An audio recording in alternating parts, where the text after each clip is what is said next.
and we are going to talk with Kimo. Again, he is the CEO and one of the developers that we saw in the game, the one with the long blonde hair and the mustache and goatee, super cute. So let's give him a little call.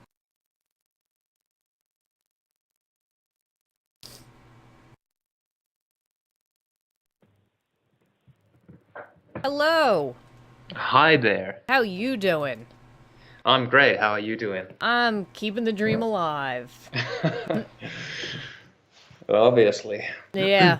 So this game is a lot of fun. I do have to say, Thank you. I like a lot of the little small things that you have, like how the shadows move when the sun moves, and the reflection on the armors and things like that. Those are nice little touches. Right, and it's And only going to get better because this is still quite an early version of the game. it's very good for what it is, I do have to say. Cool. So Glad you it's liked it.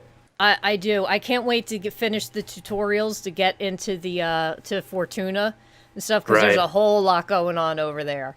right. And what we have coming up in just the next update is it's going to add new locations, and I think you're going to see much more structure in the game already. So that's what's going on in the development right now. That's super cool. I can't wait. I've actually been watching this game for a while. I saw it and I'm like, ooh, look at this. I'm quite a crazy gamer, and I've been stalking it. Sorry, I'm a game stalker.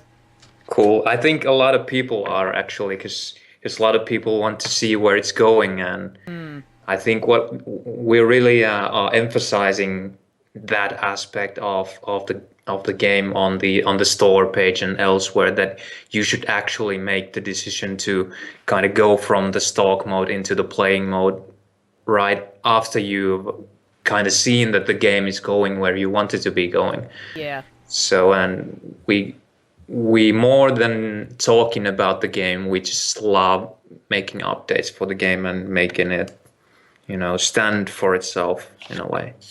I like that that you can go on the forums, and you're active on the forums and things like that, and like when people say something, it's taken into consideration, things like that. I like Definitely. that. And I think it's really valuable because we've had a lot of experience with this kind of a community-based development where you involve the players very early on. And we did that with one of our iOS games, Minigore, among others. And we just kind of learned the ins and outs of developing a game that way. And we've started and we've learned to appreciate the feedback, and you can pick the brains of the players really easily because they really want to be a part of developing a game, basically, Yeah. if you let them. So, and they are a really valuable resource in that way I mean, too. I remember, and this is going back because I've been playing for a long time, but signing up for betas and everything like that, and it's like, I remember signing up for betas because I wanted to give feedback and try it and be a part of it and things like that. And I like how, people are being more interactive now. And I think it's an awesome thing, because that was something I think a lot of people craved. Like being Right. able to put their input and say, oh, well, what about this? Because you never know. Someone may come up with an idea and be like, oh, that's awesome. Right. And I think because it's a process of discovery, game development is for us as well. So when we start out making something, we obviously have like all these great big ideas and this vision of what the game is going to be like, and we have our inspirations and games we like and all that. But in the end, it's going to be the the distance to the goal that is going to define what the game is actually going to be like. So you can try and predict what the game is going to be like, but it's ultimately about that discovery, which is the game development. And the more you have more people you have to help you out there to kind of make sure that if it's not going in the direction that you would think it would have to go, then people are going to go and, hey, on the forums, for instance, they're going to go, hey, what is this? This doesn't feel right, or you can try this, and have you considered that? And we take that all into account when making decisions, and it helps a lot. Now let's get into the questions here. Just reiterate again. What's your role on the team, please? So I do a lot of things. I do a lot of things on this team because we have a small team and everybody has a number of roles. But my role is basically to do game design as well as code, do the actual programming, and I make sure that everybody in the team is sort of pulling the rope in the same direction. Gotcha. So that's my role in a nutshell. Nice. Now, what age did you start playing games? That was really early on, like 6 or 7 at most. So that was really early on when I started playing games and digital games, for that matter. So What was the first game you remember playing? it must have been one of those Donkey Kong games on Game and Watch with Oh man, those were good. yeah, those were really good. It was something you hadn't seen ever before that. So it was, and I graduated to playing on the Nintendo Entertainment System and all those, and the Amiga and Commodore and all of those devices. But that was probably the very first digital game I ever played. Nice. How did you start with developing games? It must have been there was this I think it was an example of a scorched earth clone, was written in BASIC or in MS-DOS. It came with MS-DOS, and I just stumbled upon the source code of that and realized that, hey, this is how you make games. And so as soon as I got a hold of that, as soon as I got a hunch that this is the direction that that enables you to make the things that you already like to play. So that's what started the whole thing, basically. If you weren't a game developer, you would be a what?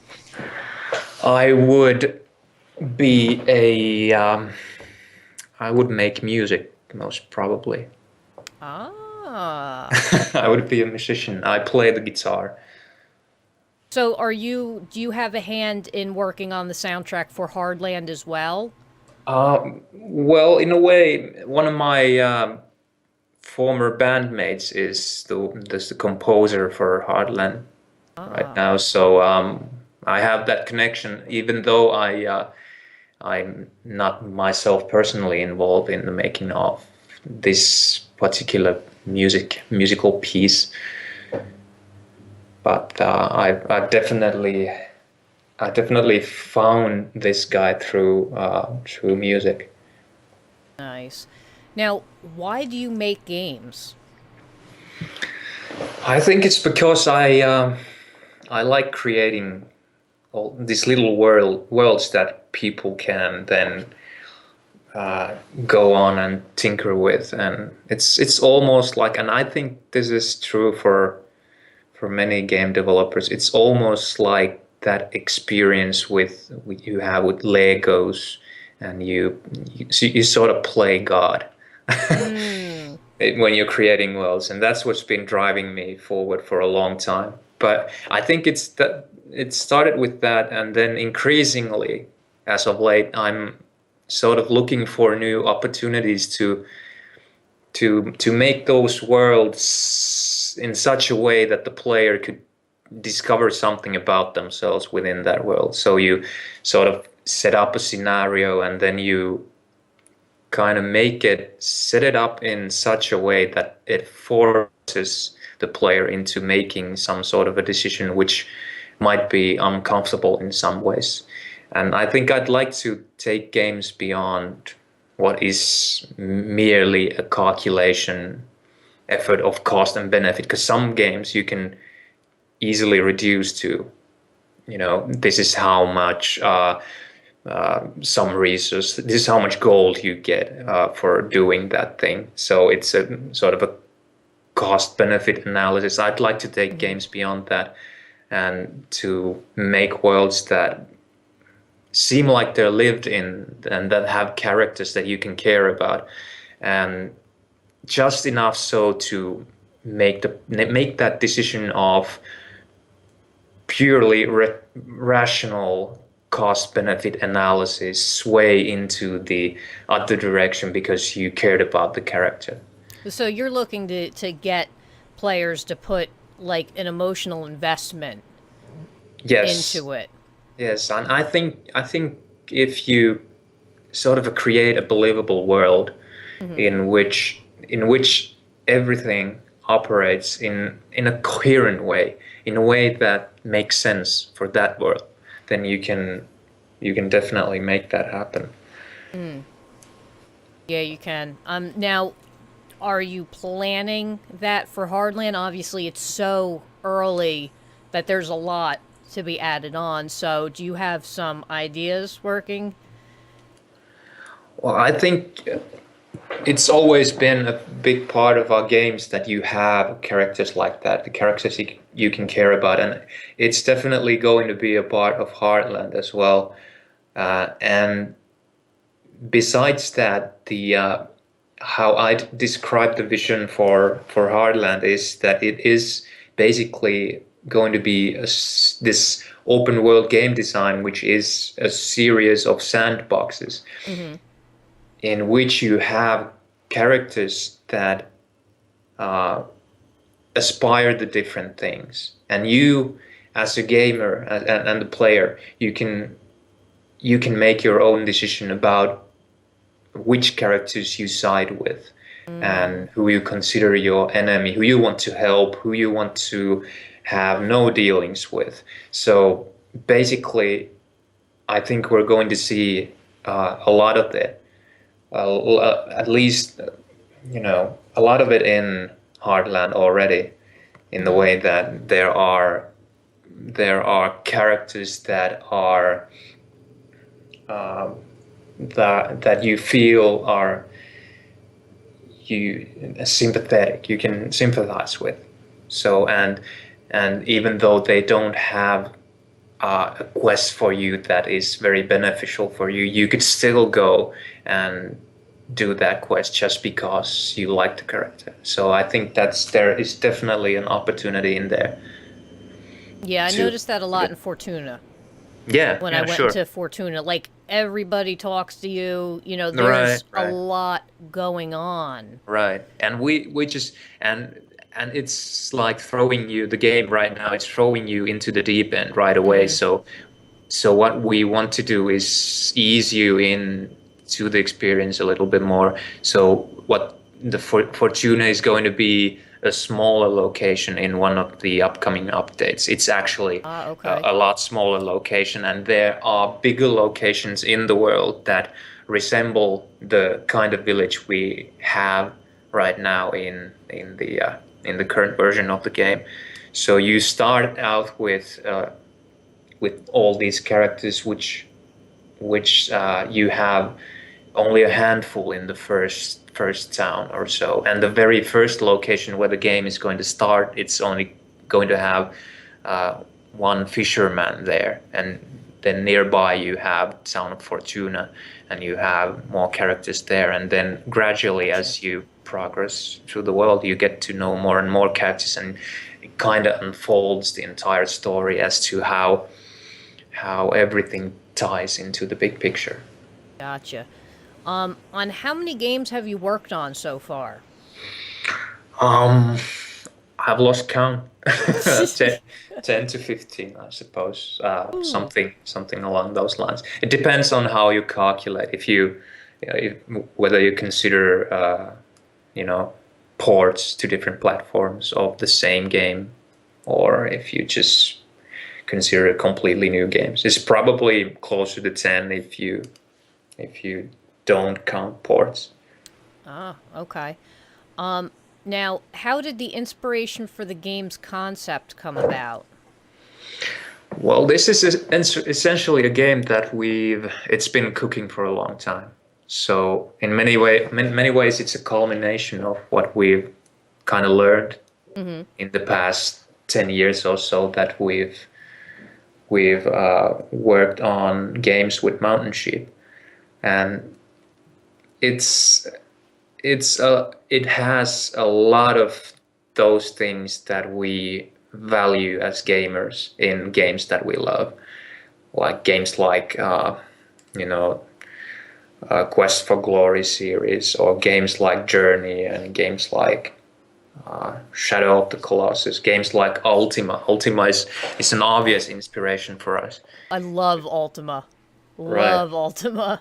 You just gotta love Ultima, and it's what we have in mind for Hardland is exactly the same kind of approach to giving you the choice as a player to do whatever you want, and that's exactly what Ultima does as well. It sets the stage, and then it unleashes you. You can do whatever you want. So I think that's a big thing for us.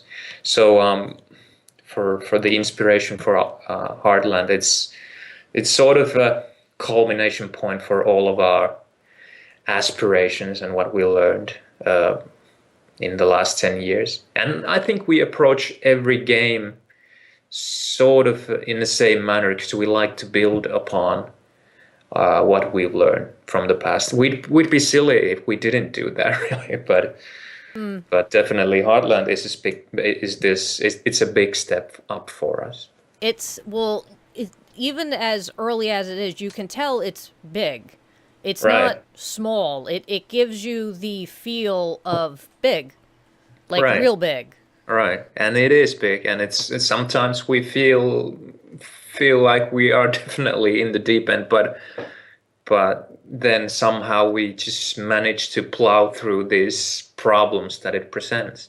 And you have to be when you have such a small team like ours, then you have to be kind of inventive about how you solve some of these things, because we obviously cannot compete directly with other big games out there, which are plenty.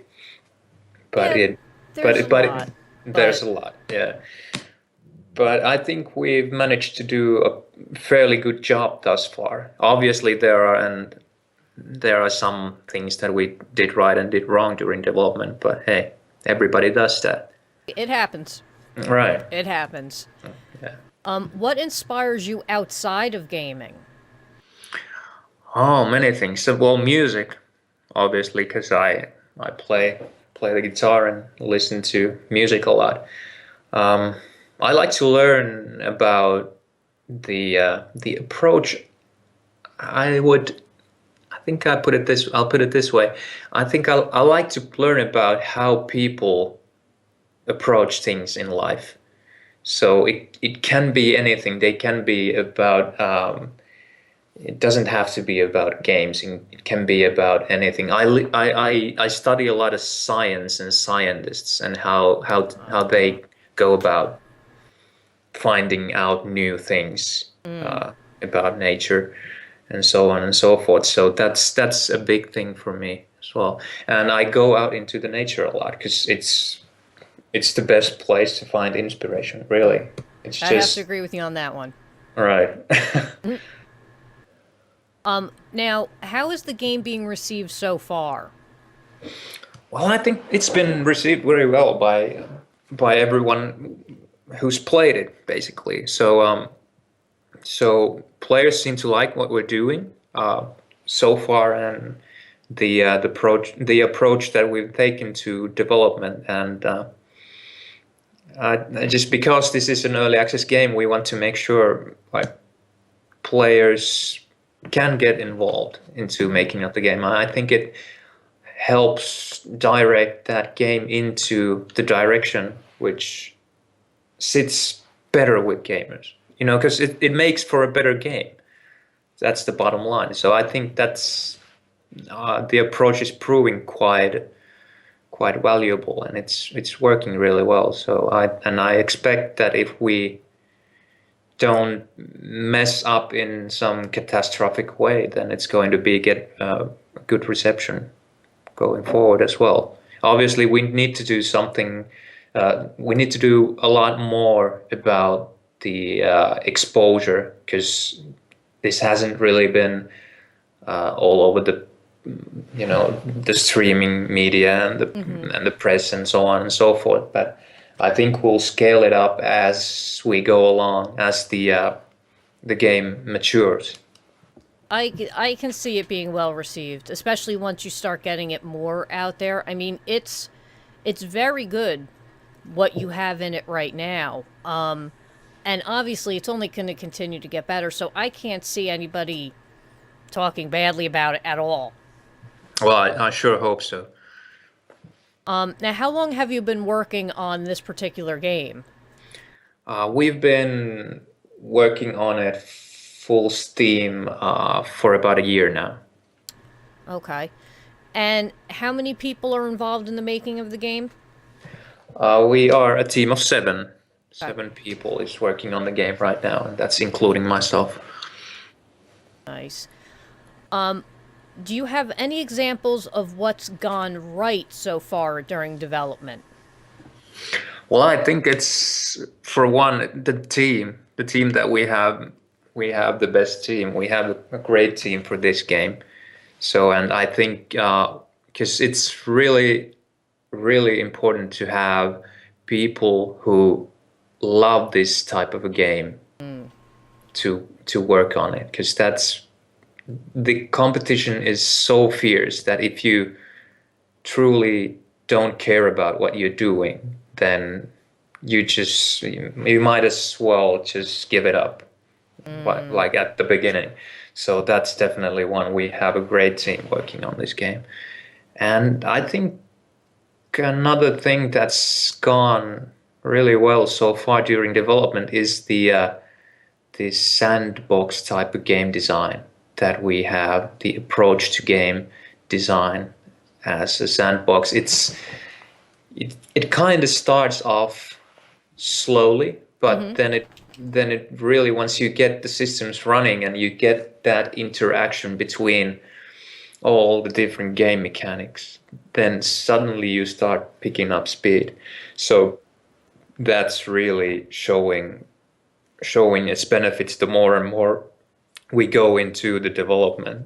And once you imagine right now that we put a new mechanic into the game, and suddenly you're able to interact with all these other mechanics that are already in the game. And since we don't do anything to restrict the player because what you have to do if you make a sort of a very linear type of game is that you custom make and you tailor all the different scenarios, and you decide what you can and cannot do in this location and that location, and that doesn't really scale. That gives you speed at the beginning of the development, that's obvious, but the kind of approach we have here is it gives you speed towards the end of development, and I think it's starting to pay off more and more. So that I would do again, definitely. Now, any examples on what's gone wrong during development? Oh, definitely.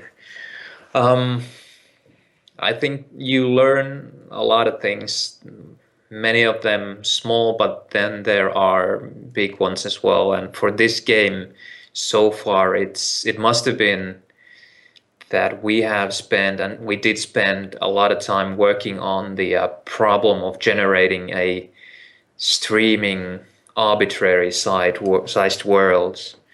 and that was before we realized that you can actually really make interesting gameplay if you are not allowed to have control over the whole world on a global scale. So, and what that means is that we try to make a sort of a local view, look the game from a perspective of a very small perspective of something like that you could make an interesting game scenario even though you didn't know what the entire game was. Right. I don't really know a better way to put it at this point, but basically it's Mainly, you're making it. You don't have to know the whole scale of everything that's going on to be able to at least get into it and start working with it and things like that. right. And we did spend a lot of time working on solving that problem of like being able to uh, have any sized world. It's just arbitrary sized worlds, and we realized that it wasn't really worth solving in the scenario of in the context of a game that you want to have a story arc over.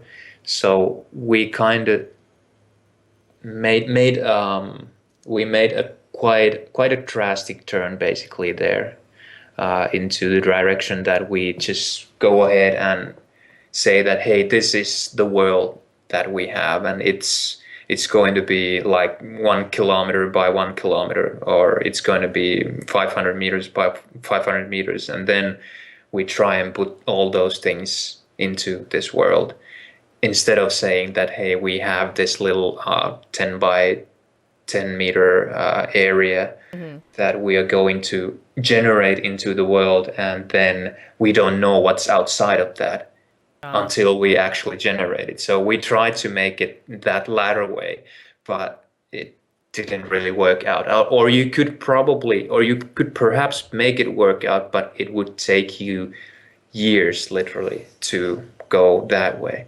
So, but it's all part of the learning experience. And I think what we will have most of our hard times with this game is going to be the on the topic of generating things, because it's a completely new topic for us, and I think it's a completely new topic for the whole of game industry as well, because you don't really find all that much of information about solving those problems in the context of release games. You don't see many release games out there that do a lot of procedural generation. Yeah. You do have a couple like Spore or but that's even that's a very It's simple. yeah, it's simple, and it's a very Yeah. it's a specific scenario, and we have this like world that you'd Yeah. have to populate a full world. So yeah, that's probably one of the biggest learning lessons that we've had so far during development. I'm sure that there will be others, because game development's like that. It's in many ways it's trial and error. Yeah. Now, you've mentioned that you've worked on other games. I know Minigore is one of them. What are Right. some of the other previous games that you've done? I've worked on a game called Bike Baron, which is a motorcycle game on the iOS, as well as Death Rally, which is on iOS. It's Remedy's, based on Remedy's first game on PC by the same name, from '95, so from 20 years ago. Nice. And then many other games as well, but at Mountain Sheep I've worked on those two at least.